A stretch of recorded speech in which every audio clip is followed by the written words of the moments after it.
আসসালামু আলাইকুম প্রিয় ভাই ও আপুরা, দেশ ও দেশের বাহিরে যে যেখান থেকে আমার ভিডিওটি দেখছেন সবাইকে জানাই আমি আন্তরিক শুভেচ্ছা ও সালাম।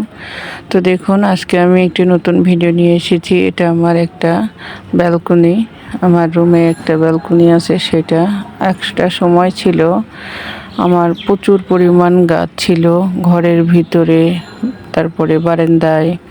আমি সব গাছ অনেক পছন্দ করতাম। ঘরের ভিতরে অনেকগুলো টব ছিল গাছের, ভালো ভালো।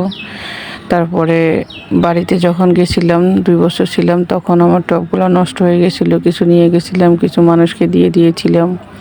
এভাবে করে আসলে মানুষকে পরিস্থিতি বা সময়, মানুষদের বলে না সময় বদলাইছে, আসলে না, সময় বদলায় না, মানুষের পরিস্থিতিতে বদলে যায়। মানুষের সময় ঠিকই একই রকম থাকে, দিনরাত 24 ঘন্টা, কিন্তু মানুষের পরিস্থিতি, মানুষের স্থান পরিবর্তনের ক্ষেত্রে অনেক কিছু বদলে যায়। মানুষকে মানুষ স্থানের জন্য অনেক কিছু পরিবর্তন হতে বাধ্য করে। ঠিক তেমনি আমার এই বাসাটা ছোট, এই জন্য আমি কোনো কিছুই লাগাই না, আর এখন ওইভাবে সময়ও পাই না, বা নিজের প্রতিও অবহেলা করি, এবং গাছপালাও বেশি একটা যত্ন নেই না। আমার ব্যালকনিতে কয়েকটা টব ছিল, বলতে এটা বোতলগুলা কেটে রেখেছিলাম, মাটি ছিল সুন্দর, এগুলোর ভিতরে নিজে নিজেই হয়ে আছে, দেখতেছি আমি পানি দিচ্ছি। মানুষের জন্য সবাই আশায় থাকে, সেটা হচ্ছে গরু, ছাগল, হাঁস, মুরগি, গাছপালা সবই মানুষের আশায় থাকে। শুধু মানুষই নয়, আমরা বুঝি না, তাই একটা মানুষের যে কত দায় দায়িত্ব থাকে এটা অনুভব না করলে বোঝা যায় না। এই গাছগুলোকে আমি কয়েকটা দিন পানি দিয়েছিলাম না, দেখি যে একদম মরে যাচ্ছিল। আসলে ব্যালকনিটাতে একদমই চিপা, যেতেও কষ্ট হয়। তারপরে যেহেতু এখন খাটটা ঘুরিয়ে ফেলাতে ব্যালকনিটাতে যেতে কষ্ট হয়, এই জন্য আমি পানি দিচ্ছিলাম না। তো দেখে খুব মায়া লাগছে। এখন আবার কন্টিনিউ যখন পানি দিচ্ছি, সেবা নিচ্ছি, তখন দেখা যায় যে একদমই হয়ে যাচ্ছে, গাছগুলো সুন্দর হয়ে যাচ্ছে। আমি লাগাইও নাই, শুধু ছিল অ্যালোভেরা গাছ, এই গাছগুলো ছিল। তারপর দেখতেছি নতুন নতুন গাছ সুন্দর হয়ে উঠেছে, মাশাআল্লাহ। আল্লাহ রাব্বুল আলামিন যে যেখানে থাকে তাকে সেখানেই কোনো না কোনো ব্যবস্থা করে দেয়। গাছগুলোর ব্যবস্থাও এরকম হয়েছে, দেখুন কত সুন্দর সুন্দর গাছ হয়েছে আমার ব্যালকনিতে।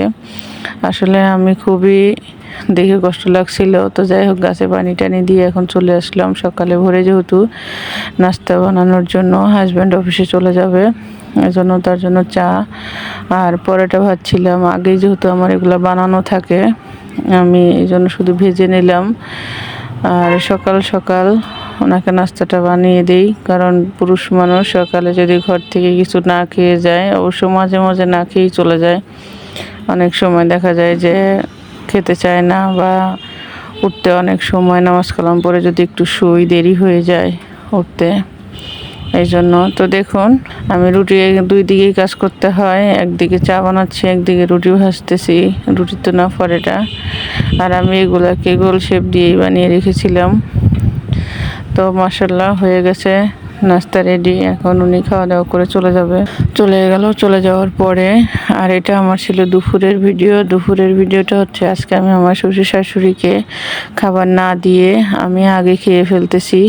আর কেন আমি আগে খেলাম, ওনাদেরকে খাবার দেই নাই, সেটাও আমি ভিডিওর মাঝে বলবো। আপনারা অবশ্যই টেনে দেখবেন না। মাঝে মাঝে ওনাদেরকে এরকম করি, খাবারটা একটু দেরিতে দেই, মাঝে মাঝে দিতে হয়, এই জন্য। তো মাশাআল্লাহ, আমি এখন দুপুরের প্রস্তুতি চলে গেলাম রান্নার। আজকের সেরকম কিছু ছিল না, আজকে ছিল মিষ্টি কুমড়া ভাজি করব, আর চিংড়ি মাছ দিয়ে ডাল দিয়ে বড়া বানাবো, সেটাও দেখাবো। তো আমি মিষ্টি কুমড়াগুলো এইভাবে ভেজে নিই, আগে দেখতেই পারছেন আমি ভেজে নিচ্ছি। আর মিষ্টি কুমড়া ভাজি আমরা সবাই জানি, অবশ্যই এটার ভিতরে একটা সিক্রেট মশলা ব্যবহার করব। সেই মশলাটা আমি নিজে হাতে বানিয়ে রেখেছি, আর এই মশলাটা দিলে দুর্দান্ত মজা হয়, সুন্দর ঘ্রাণ হয়। আসলে অনেকটা মশলা আমরা নিজেরাই ঘরে তৈরি করতে পারি, নিজের মনের মাধুরী দিয়ে সাজাতে পারি রান্নাকে, আর রান্নাটাও অনেক মজা হয়। ঠিক আছে, আমরা ভাইয়েরা এভাবে আপনারাও ট্রাই করবেন। আমার ভিডিওর কোনো একটু অংশ যদি ভালো লেগে থাকে, আপনারা অবশ্যই আমার চ্যানেলটিকে সাবস্ক্রাইব করে আমার পাশে থাকবেন, পাশে থাকা বেল আইকনটি বাজিয়ে দিবেন, আমার দেখুন আমি মশলাটা দিয়ে দিলাম। এটা হচ্ছে বানিয়ে রাখছিলাম আমি শুকনা মরিচ আর পাঁচফোড়ন মশলা আমি ভেজে ভালো করে গুঁড়া করে একটিতে রেখে দিয়েছি, জারে রেখে দিয়েছি, ওটা দিয়ে দিলাম। তো এর ফাঁকে আমি ভাজিটা হতে হতে এখন নিয়ে নিলাম ডাল, আগে ব্লেন্ডার করে রেখেছিলাম, আর তারপরে দিয়ে দিলাম আমি ছোট চিংড়ি মাছ, পেঁয়াজ, আর দিয়ে দিলাম এখন মাছের মশলা আর 2 চামচ কর্নফ্লাওয়ার, হলুদের গুঁড়া, মরিচের গুঁড়া, ধনিয়ার গুঁড়া, এগুলোকে দিয়ে স্বাদ মতো লবণ, এগুলোকে দিয়ে আমি ভালো করে এগুলোকে মিশিয়ে অন্ততপক্ষে 20 মিনিট রেখে দেবো। আর 20 থেকে 25 মিনিট রেখে দিলে এটা সুন্দরভাবে যখন একসাথে মশলা ঢুকে যাবে সব কিছুর ভিতরে তখন গামি করব। এই জন্য আমি এখন এদিকে ভাজিটা ভেজে নিচ্ছি ওইটাকে মিক্স করে রেখে, আর ওইটা আমি রেডি করেছি। এদিকে ভাজিটাও পুরো যাচ্ছে। আসলে গৃহিণীদের কাজ করতে হয় সব দিকে, তাড়াহুড়া করে রান্না করে আবার শ্বশুর শাশুড়িকে গোসল করাতে হবে, এই জন্য। আর আজকে একটু গোসলটা রান্নার পরেই করাবো পানি গরম করে। তো দেখুন আমি এখন এগুলাকে মিশিয়ে নিচ্ছি, মিশিয়ে নিয়ে আবার বললামই তো আগে আমি যে মিশিয়ে রেখে দিতে হবে। এর ফাঁকে কতগুলো কাজ করতে হবে নিজেকে, সেটাও দেখবেন ভিডিওর মাঝে। আর দুপুরের রান্নাটা অবশ্যই আমি শেষ করে ফেলি 12টা থেকে 1টার ভিতরে, এই সময়টার ভিতরে, যেন নামাজ কালাম পড়ে সব সময় খাবার রেডি থাকতে পারে, নামাজ কালাম পড়ে খেতে বসা যায়।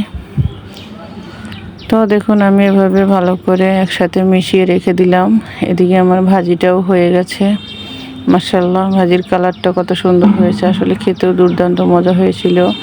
আর এভাবে মিষ্টি কুমড়া একদম কচি, দেখতেই পাচ্ছেন আমি ছিলে নাই, চোলা সহ ভাজি করেছি। কালারটা সবুজ এবং হলুদ, দেখতেও ভালো লাগছে। এদিকে আবার আমি চুলাতে, যেহেতু আমার বড়াটা ভাজতে একটু সময় লাগবে, এই জন্য আমি আগে দুধটা জাল দিয়ে নিলাম। আর এখন আমের সিজন, প্রতিদিনই আমাদের আম দুধ থাকে, প্রতিদিনই তো দেখাই না, মাঝে মাঝে দেখাই। তো দেখুন প্রতিদিনই আম দুধ খেতে খুব পছন্দ করে আমার শ্বশুর শাশুড়ি। আম দিয়ে দুধ দিয়ে ভাত মেখে দিলে প্রচুর পছন্দ হয় তাদের, তৃপ্তি হয় খেয়ে, বলে আমাকে। তো দেখুন আমি এখন বড়াগুলোকে ভেজে নেব, কড়াইতে তেল গরম করে এখন বড়াগুলো দিয়ে দিচ্ছি।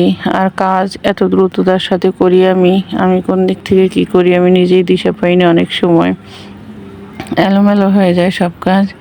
তারপরও চিন্তা করি যে আমাকে ভিডিও তো একটি বানাতেই হবে, আর নতুন নতুন কিছু কিছু জিনিস শেয়ার করব, এই জন্য আমি এই ভিডিওগুলো করে রেখেছিলাম।